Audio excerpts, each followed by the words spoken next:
বেগম খালেদা জিয়ার চিকিৎসায় দেশি বিদেশি চিকিৎসকরা কাজ করছেন বলে জানিয়েছেন বিএনপি মহাসচিব মির্জা ফখরুল ইসলাম আলমগীর। ধর্মের নামে দেশে বিভাজন সৃষ্টি করছে একটি মহল, এমন অভিযোগও করেছেন তিনি। রবিবার রাজধানীর ফার্মগেটে কৃষিবিদ ইনস্টিটিউশনে দেশ গড়ার পরিকল্পনা শীর্ষক কর্মসূচির উদ্বোধনী অনুষ্ঠানে এসব কথা বলেন তিনি। মহাসচিব আরও বলেন, বিএনপিকে নেতিবাচক রাজনৈতিক দল হিসেবে দেখানোর চেষ্টা চলছে। অপপ্রচারের বিরুদ্ধে সাইবার জগতে সক্রিয় ভূমিকা রাখতে নেতাকর্মীদের প্রতি আহ্বান জানিয়েছেন তিনি। আমরা বাংলাদেশে অবশ্যই ধর্মভীরু মানুষ, বাংলাদেশের মানুষ অবশ্যই ধর্মকে এখানে সবাই আমরা মেনে চলি, কিন্তু ধর্মকে দিয়ে রাষ্ট্রকে বিভাজন করা বা সমাজকে বিভাজন করা এটাতে আমরা বিশ্বাস করি না। গণতন্ত্রের প্রশ্নে কোনো আপোষ করেননি সেই নেত্রী আজকে গুরুতর অসুস্থ অবস্থায় হাসপাতালে চিকিৎসাধীন আছে।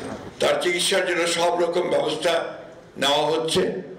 আমাদের ভারপ্রাপ্ত চেয়ারম্যান মহোদয় মনিটর করছেন। জাতীয় এবং আন্তর্জাতিক পর্যায়ের অত্যন্ত বিশেষজ্ঞ পর্যায়ের চিকিৎসকেরা তার চিকিৎসা করছেন।